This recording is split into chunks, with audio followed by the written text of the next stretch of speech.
And good morning. I was pleasantly reminded this morning when Bruce St. Dennis came up to me and said to me, Darryl, I don't know if you remember back in the 80s when we played on a basketball team together called the Bodini Brothers. And I certainly do remember that. He was Doc Bodini on the team. And I think we were called the Bodini Brothers because at our stage and age of life, it was magical whenever we won. But we had fun playing. Let me begin by thanking you for inviting me here. I have a lot to say, but I'll say it very quickly and then move on to questions. But I want to thank Representative Bill Galvano. You have no idea the type of statesman that you described. I detest the extremism of both parties, Democrat or Republican. I really do. But Bill Galvano showed me both what partisanship could be like on a statesman level and what nonpartisanship, bipartisanship could be like. I got elected in '08. On April 17th, got sworn in. I had 2 weeks of session. They said, go vote. I had no idea what I was doing. In '09, I filed 6 bills. Not one got heard, not one got passed. And Bill had the unfortunate duty at one point of declaring that I was going to be in violation of the rules, and the sergeant at arms would escort me off the House floor. Because I was going to wear my hard hat with the crack pipes and the marijuana pipes glued to it on the floor of the House. Right. As an in-your-face kind of thing. We taxed everything, but we couldn't tax crack pipes. Well, this year he gave me a parting gift.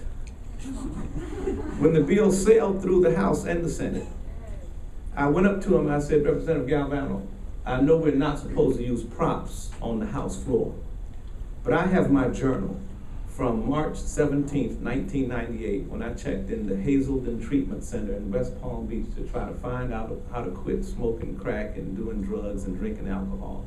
And this is my journal. And when I talk about the bill, I want to be able to hold up my journal. He said, Rouson, it's a prop. He said, but this is your parting gift. And that was a true gentleman move and a statesman move. And it meant a lot to me, and I appreciate it very much. Look, I'm going to just tell you straight. I believe I had the most successful session of any Democratic state representative in the entire Tampa Bay area, bar none. 4 of my 6 bills became law. 2 of them as standalone bills and 2 of them as proviso language put in the end. One was the Child Abduction Prevention Act that passed unanimously through every committee in the House and the Senate. And the other was House Bill 187 that will totally and radically change or close down head shops across the state of Florida beginning July 1. Shops that sell marijuana pipes, bongs, and crack pipes. And then I filed a bill for the University of South Florida to build a student center in St. Petersburg on their campus. The bill didn't pass or get heard, but it got stuck in proviso at the end so that they can do that. And then I just worked real hard this session. Stayed there every weekend except 2. Even I have the dubious distinction of having been written up by Florida Tax Watch. I had a turkey in the budget. And that turkey running around, y'all, it's gonna eat. But I found $1 million in the budget to bring back home to District 55 to do a pilot program that creates jobs for at-risk youth. It was difficult in this budget year to find some money like that to do some things with. But that money will be spent only in Manatee, Sarasota, Hillsborough, and Pinellas counties that I represent. And if you think adult unemployment is bad at 11, 12, 13%, youth unemployment is 40 to 60% because our youth are competing with bachelor's and master's degrees to bag groceries at Publix. And so I'm very proud of what I was able to accomplish this session. And it was difficult. With 76 Republicans and 44 Democrats, we couldn't pass a thing unless they let us. And you had to learn how to work both sides of the aisle. And out of the 300-some votes I cast, I got 2 votes being hung around my neck like an albatross. And I'm going to have to answer for it today when I go to the St. Pete Times editorial board. But one was a vote for the budget. I was the lone Democrat in the House that voted for the budget. And what I kept telling folks was, I was running back and forth between the Senate and the House, asking all the Senate Democrats, how you voting for the budget? And all except the three running for public office, Aaron Burke, Gelber, and Justice, all of them said they're voting for the budget. I said, well, why are you voting for the budget when every Democrat in the House voting against it? They said, Darryl, go back and ask them if they have something in it. I went back and asked. They didn't have anything in the budget. I had something in the budget. My mama told me if you ask a man to do something for you and he does it for you, you don't go back and beat on him and rail on him when you go home. And so I voted for the budget. And Ms. Ruiz, you know that there were things that we got stuck in that budget that helped substance abuse. And I'm getting goosebumps, but I mean, there were some hard-fought moments in those last few days.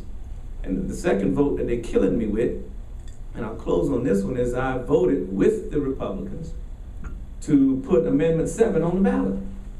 Now, I'm not voting for Amendment 7. Not even going to campaign for it. But I voted to put it on the ballot. And my witness is right here.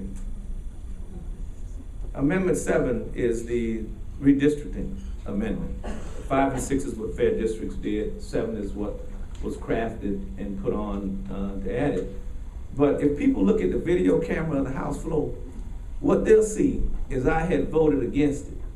And I ran straight over to Dean Cannon, and Representative Galvano was sitting right there. I said, Dean, I can't go with you on this one. I said, Speaker designee, I can't go with you on this one. You gotta let me off this one. He said, absolutely not. I said, well, look, don't hold it against me. He said, I will. And I'm looking at him and he's smiling. And I said, Bill, what are you smiling at? And he knew that this was a moment when, you know, power was going to be passing to someone coming in next year. And I was trying to send a message. I don't want to just be one of 120. I want to be a power player. And I want to be effective where I am. Otherwise, I'll go out and raise my 5 boys and make a lot of money practicing law. So as I tucked my tail and I walked back over, at the last minute, I hit the button to put it on the ballot. And then I ran back over and I said, Dean, he said, I will remember that next session. Look, it was going to pass anyway.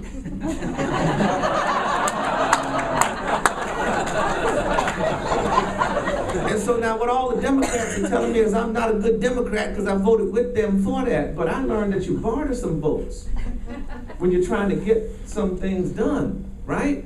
And so now what I'm telling the Democrats and what I'll tell the Manatee Women's Democratic Club meeting here today at 11:30 is, look, all I did was vote to give them the voter a menu. You telling me if they're going to get confused with 7 and not know how to vote, that's a cat that can't walk into Piccadilly and walk the line and pick a meal out that's good for them. And a Democratic representative came over to me and said, Darryl, don't you know the voter pretty stupid?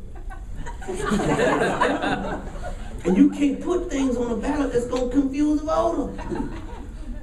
And I said, well, I'm going to rely on the voter being smart, researching, reading. And I'm going to give the voter a choice. I know how I'm voting, but I'm not going to hold some things back from the voter, especially if it means next session, I got the speaker saying, oh, you want Rouson?